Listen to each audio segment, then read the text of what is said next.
o gibuhat, siguro gayud, naa gayud. Wow.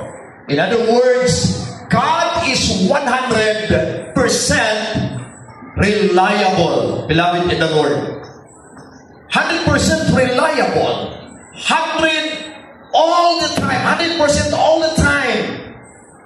The faithfulness of God is not seasonal. Sa kita ha, abyo notice ang ato seasonal ang atong kadasig. Muto ba mo anak? Sa bata pa ako, ginorture ako sa akong anak, iluy na siya sa Thanks to Come Mission, yes, dito sa Sibugay.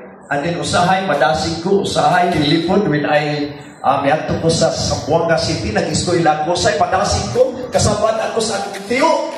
Kaya usahay kami, sa unang panahon, yatag pa sa Ginoo ang tingog na ko, kung kanta ko amateur, di ko magsabat. Ang ako nga Latin na Jewel, kaya basi punalan ko sa akong tiyo. Nita kong lain nga mga nalan para makakanta lang yun ko. And then masabtan man yun because there is no secret things that should not be revealed.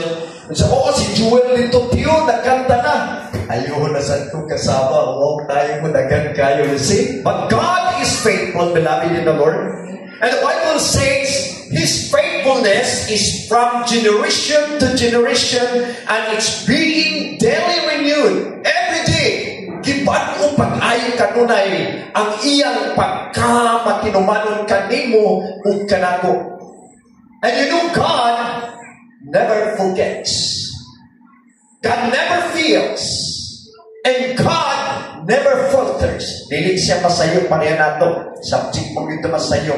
Diba? Nagkano masayo ko sa tanawa ng palumpak. Diba yung anan ko, no?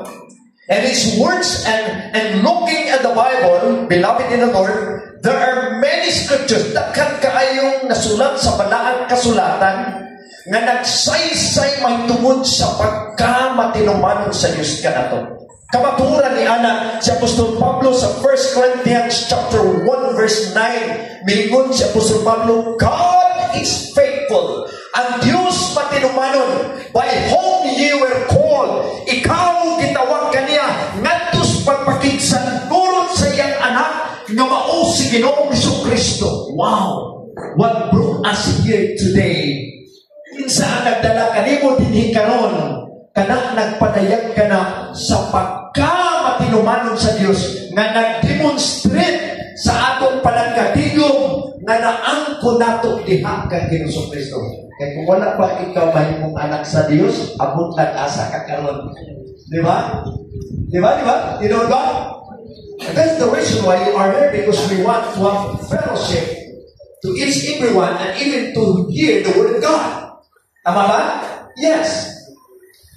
And even the Bible says, go ahead, the Bible says, for God so loved the world that He sent His only begotten Son. And that whosoever believeth in Him should not perish, but have everlasting life. So, the fellowship we have is brought about through the platform of His faithfulness. Ganun niya ka?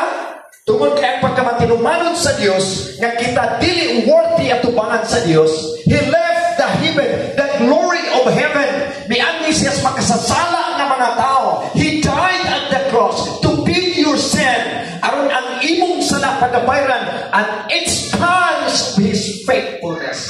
Kana nagpasabot sa iyang pagkamatinumanon kanimo. And that's why, beloved in the Lord, Paul in his letter, nagtus na Thessalonica, nagsulti siya sa Panginoon, He who called you is faithful. Siya nga nagtawag kanimo, matinunanon siya, and He will surely do it. In other words, beloved in the Lord, God that has saved you, you receive it, that salvation, not only now, but you have it for eternity. Tama? Yeah. When God said, to those who believe on Him should not perish, but have everlasting life. God is faithful.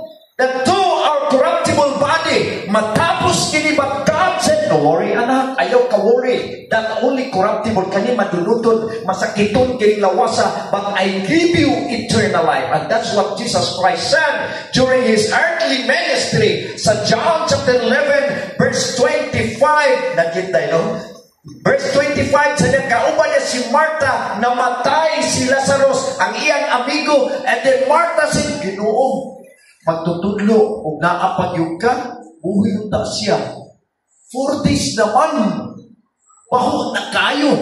But Jesus Christ said, ako mao pagkabanaw ang kinabuhi. Siya nga motuo kanako. Imagine that?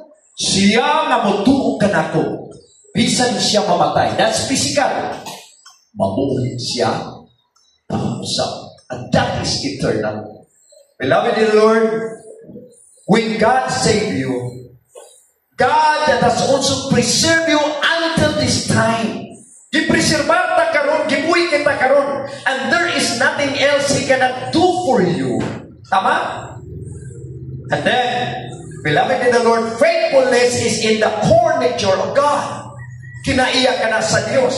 And if we don't understand and trust God's faithfulness, it will be very difficult for us to trust the rest of His character. Manang usahay kita kung sa man confused o